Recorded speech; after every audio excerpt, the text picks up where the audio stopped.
helicopters or planes. Well, the Stinger missile system, which they have in droves, is going to take out just about anything that flies. So they're going to have to blitz, and they haven't yet. So until that Germany happens, just gave them 500 more Stingers today. Yeah. Until they blitz, you don't know what's going to happen. But once they blitz and they break the front open, that's what Russia's good at. Is they'll throw everything at a single point. When that single point fails, then they exploit it with a moving armament behind the line. So, and you haven't seen that yet. They're basically trying to fight a American-style war, which they're not really good at, which we attack multiple fronts, but we attack smarter than they are.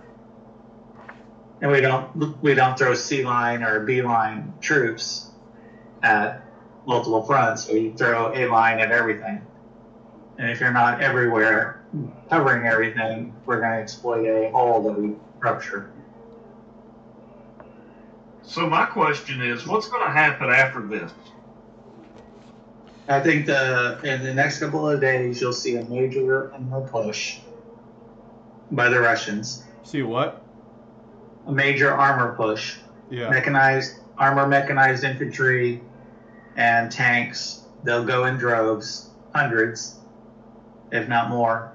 And if they can't get behind the lines, then you're into a long, protracted siege type of effect, like Afghanistan. And the Russians are not good at that. And they'll lose eventually. But So you said don't get involved in a siege.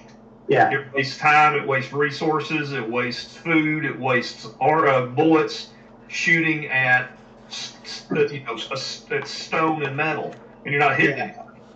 And you got NATO backing Ukraine, pumping in supplies, pumping in weapons, pumping in bullets, pumping in band-aids and blood and plasma. And you got Russia that's suffering under sanctions already. Well, they've already tanked. Get worse. Well, they shouldn't have probed. They should have, if they were going to do it, they needed to go in hard in the paint. Because all they've done now is allowed all of Ukraine to get dug in.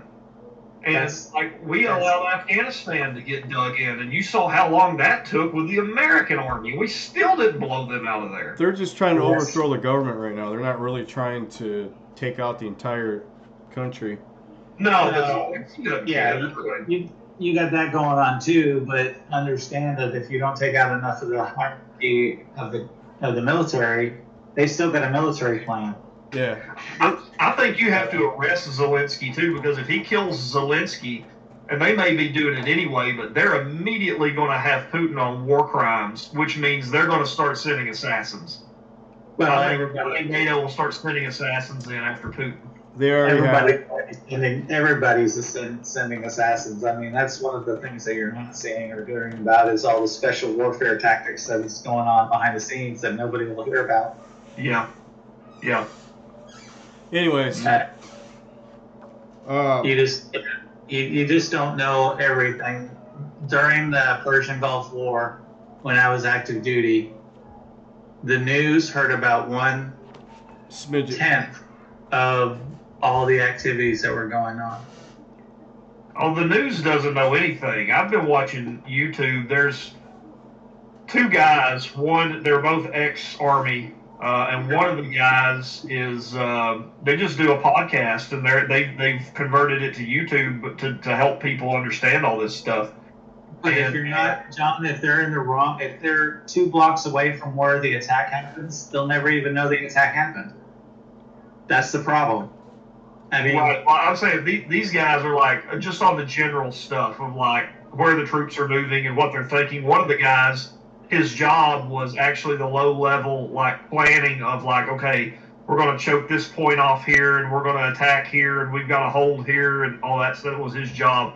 And it's been really interesting. And they just said they're like, don't listen to the news. Those things are ran by 25-year-olds and they can't even find Ukraine on a map. So let me ask you a question. During the Persian Gulf War, when everybody was seeing what was going on, supposedly, how many oil platforms were talked about? How many oil platforms? Yeah. I have no clue. I was in third grade. The news talked about one. You know how many oil platforms are in the Persian Gulf? Probably tens of thousands. Yeah. Each one was fought over. Each one was attacked by SEAL teams. Each one was neutralized in different ways. Mm-hmm. And that never made it to the news. No. And even though CNN was covering the major platform that everybody was focused on, there was 120 around it that were going dark, and nobody even knew. And that's what I wonder, because I mean, everybody's like, well, the United States is not going to get involved because we don't want to start World War III. But I'm like, I bet you we're cyber attacking them right now. We're doing all kinds of things. I bet we are. I bet we are. And nobody even probably knows it's us. Well, the simple thing is if we're using if we're using military equipment that they could have in country, they'll never know it's Americans that are pulling the trigger. Yeah. They'll never know it's British Special Forces. They'll never know it's the French Foreign Legion. They'll never know it's anybody other than this is a bullet from a 7.62, Kalashnikov. Yeah. So that's the thing is people will end up dead, and then we'll understand how it happened. That's military life in the new world. I really wonder if they will. I wonder if they'll demand that Alexei Navalny is let free, is the Russian people. I really wonder if this is a turning point for Russia. There's got to be hundreds of thousands of people, because the Secret Service, their special forces, their SS, what do you want to call them? They're active. They're trying to shut down dissidents. They're killing people right now in Russia, all over the place. Yeah, Rod, would you say they've arrested 1,700 people? Yep. And they're just showing them, just loading them on buses in the streets. Those are the people that they've arrested. They probably killed as many. Probably. And you'll never hear about it. It's World War II all over again, where Stalin was killing people that were against his rule. It's going to happen. And unfortunately, most of Russia doesn't want this. No. They don't even understand why it's happening.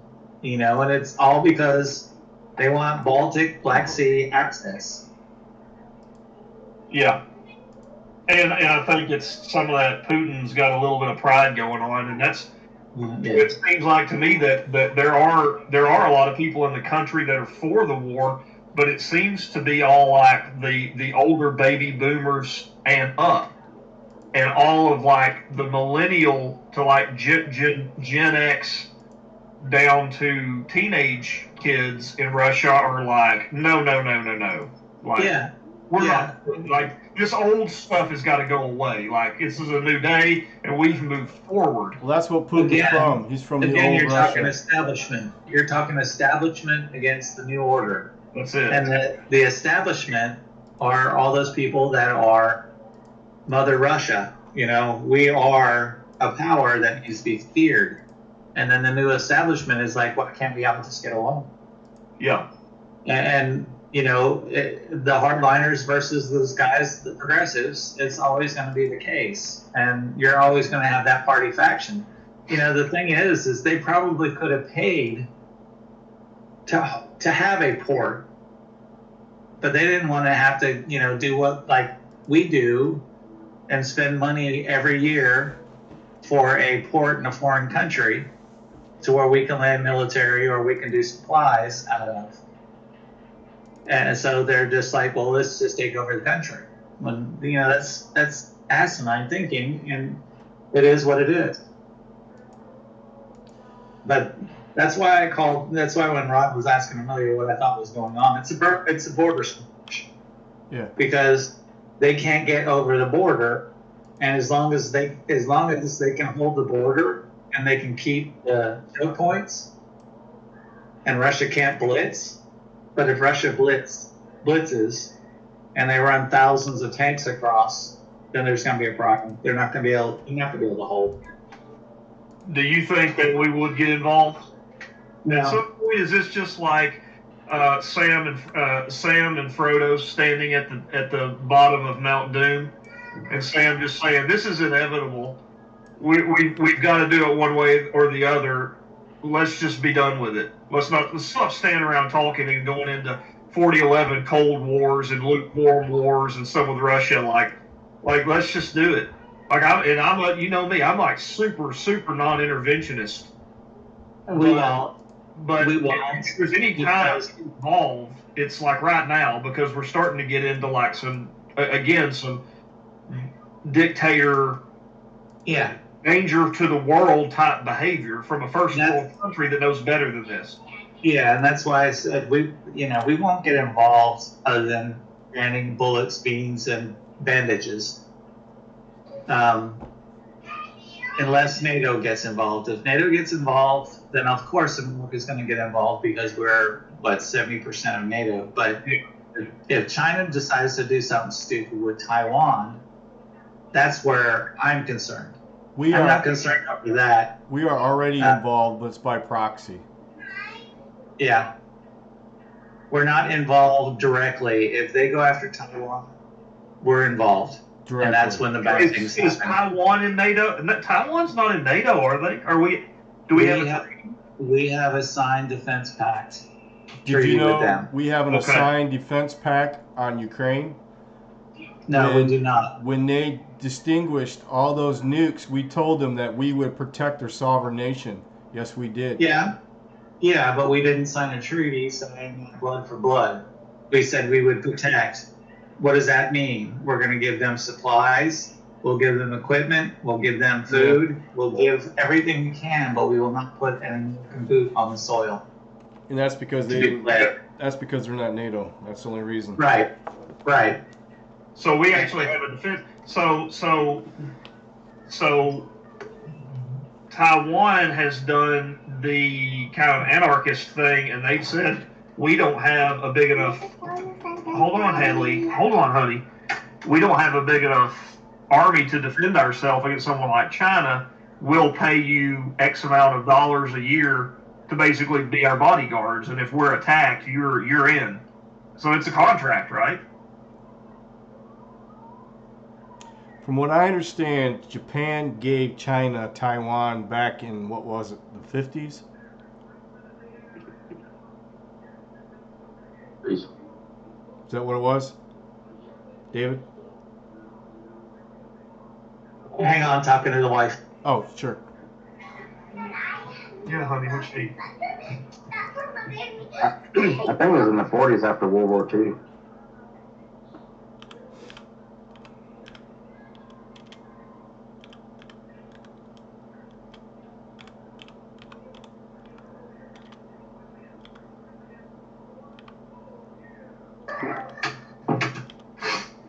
All right, what was the question?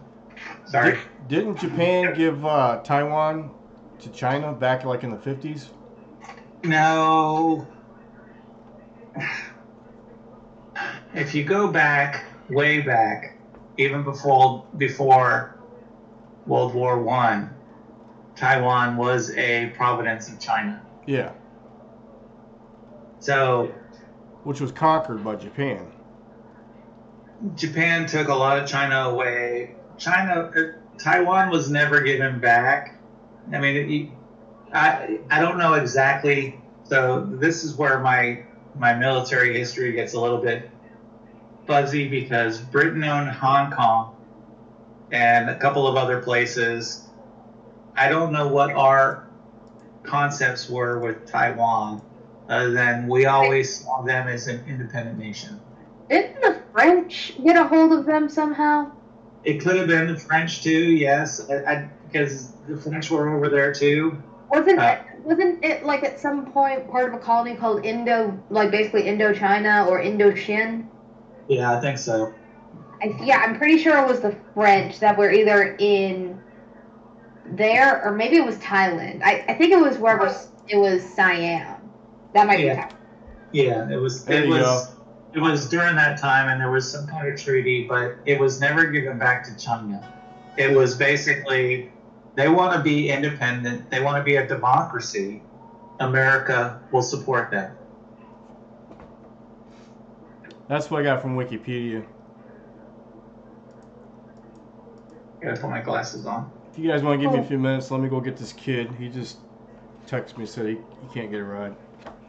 So let me go grab him, and I'll be back. Give me about 15 minutes. No problem. So are we continuing the D&D then, or are we? Yeah, if you guys want to. It's up to you. It's up to you guys. You guys want to wait and hang out? I'm cool with it. May just jump off there shortly. Tony. Huh? I end up having to jump off there shortly. Okay. Well, I'll be back, and I'll talk to whoever's left. Cool. So basically, Japan took over Taiwan a long time ago, and then basically owned it up until World War II, where we ended their ownership of Taiwan.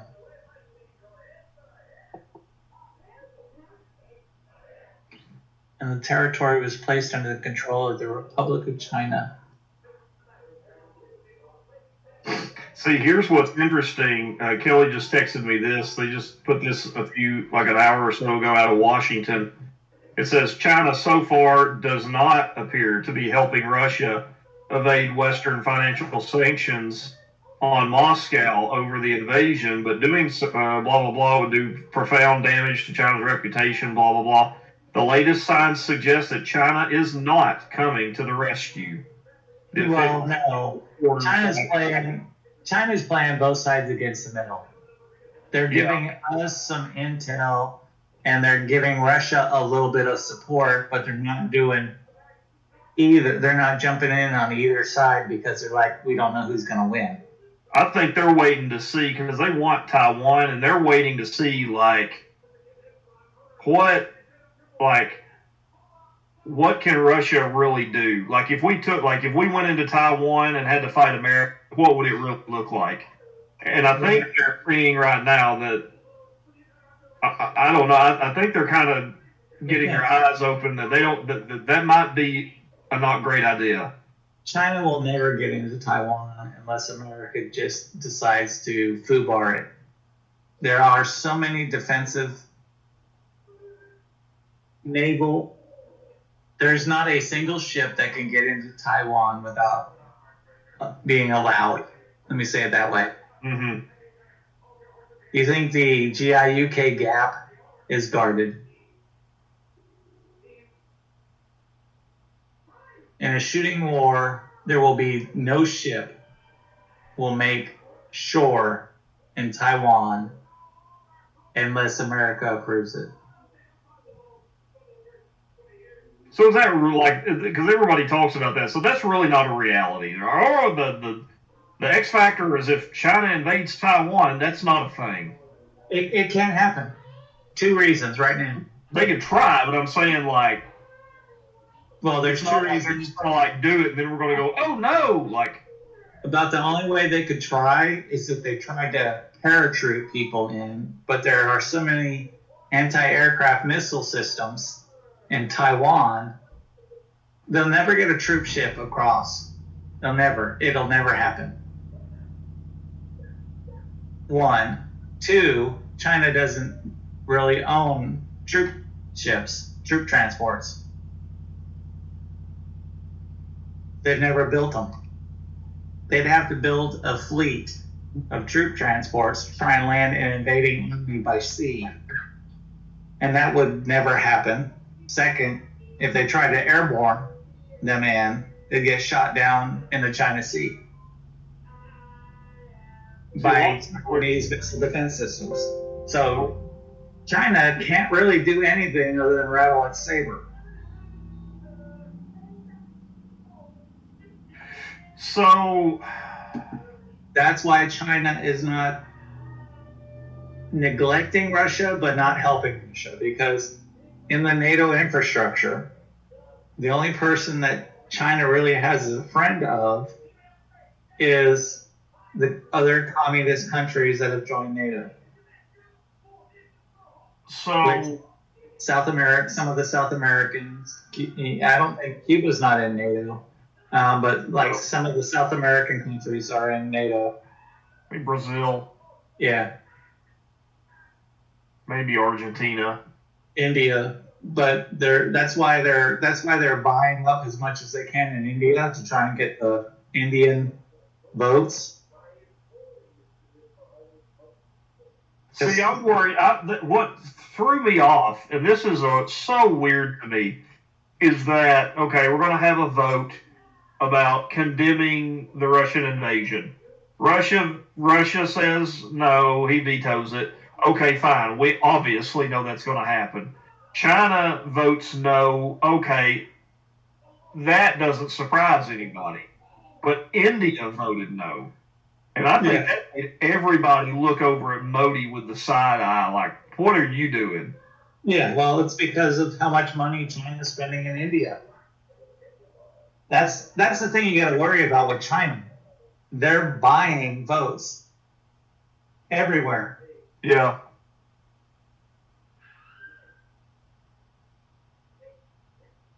Kelly's worried about a nuclear attack, and I'm like, number one, Russia, I don't think could get a nuke over here without, unless possibly Alaska, without us having a while to track that and knock it out in orbit or whatever, or however, out of the sky, which would still be nasty because there'd be cleanup, but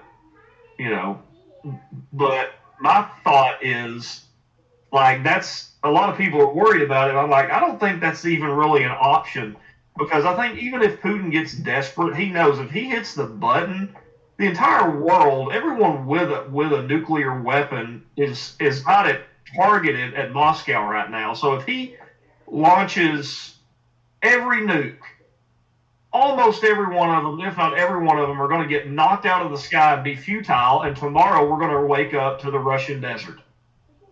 The thing that you've got to worry about as a human, regardless of what country you're in, is not nuclear hell on Earth. It's the EMP attack.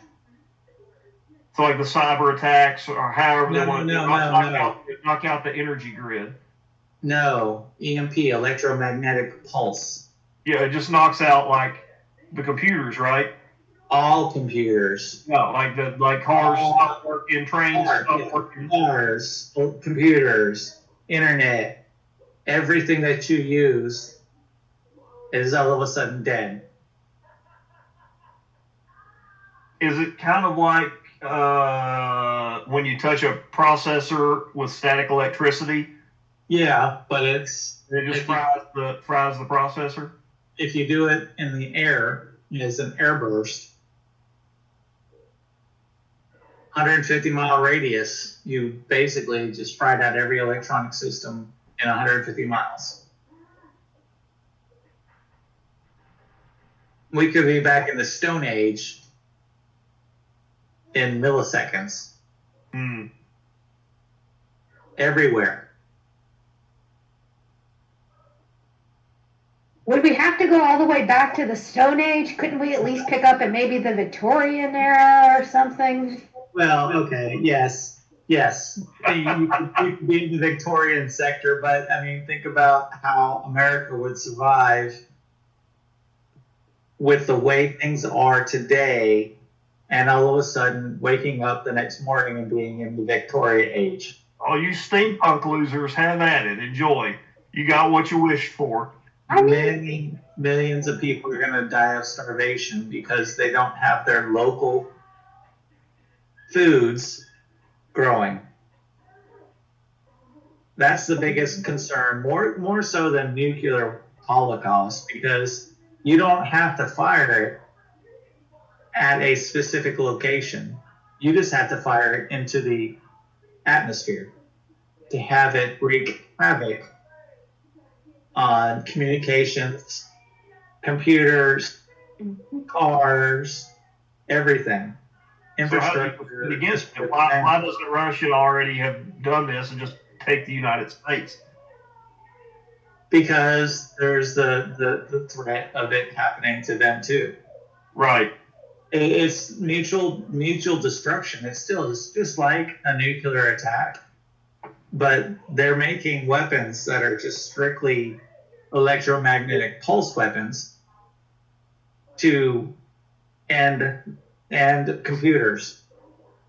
There was an article about in the New York Post out, and the point was about like how the United States needs to get, like we've kind of gotten like, well, we don't want to be a bully and all that stuff. We don't want to see, but their point was like, no, like at least in rhetoric, the United States has got to stand up and be a bully again because.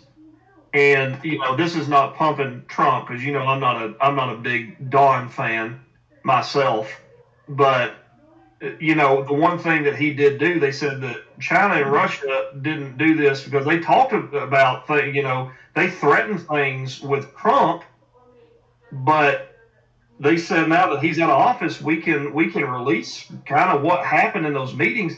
And he said he looked at Vladimir Putin straight up, and he said, if you attack Ukraine, I will bomb Moscow the same day. And Vlad was like, what? And then he went to meet with Xi, and Xi was like, we da da da da. And he said, if you attack Taiwan, if you attack Hong Kong, if you do any of that, and you try to do invasions, I will bomb Shanghai to the ground. And they said Xi was taken aback that he would say it. Yeah. Xi didn't know what to say. He had to collect himself for a second, that the president just looked at him and was like, I will annihilate your largest city in a millisecond if you try to do an incursion on one of your neighboring independent nations. And that's a strong president versus what we've got in the White House right now. Well, that's it. They said it's not even the fact that he would or wouldn't do it. Russia and China had to wait for him to get out of office because they looked at each other and just were like, he might do it, he might not, but he sure as hell is crazy. Yeah. He's crazy. And that's the thing. Yeah, you have a strong or unpredictable president in the White House, and none of this shit happens. You have a weak president in the White House that you pretty much can predict what's going to happen. You do this type of stuff. If you guys really want to understand what the world looks like, read some Tom Clancy books. And the one I would suggest is the first one I'd suggest is Red Storm Rising. That's kind of what's going on right now, in a way. Now, Russia's trying to say, just like in Red Storm Rising, this is a limited incursion into Ukraine. It's limited to how much we'll allow him to grab. And, well, no, they're saying we won't go any further than the Ukraine.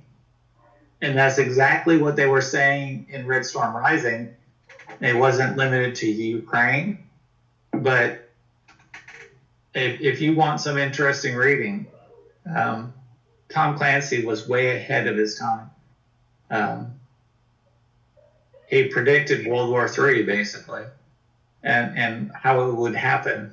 And this is not quite along the same lines, but the politics behind they attacked, they shelled, they killed civilians, so this is a reprisal, is a lot alike what we're hearing from Putin. Well, they say, well, we're going to start with the Donetsk and, those two regions, and now they're not. Now they're trying to take Kiev. Yeah. And they're like, well, we're just going to stop with Ukraine. Now they're not. Now they're threatening Finland and Sweden. And I don't think he wants to be part of Finland. No. The Finnish people don't like, Ukraine's like, they're our brothers. And Russia's like, we don't even know who we're shooting at. These are our brothers. Finland's like, we don't like you.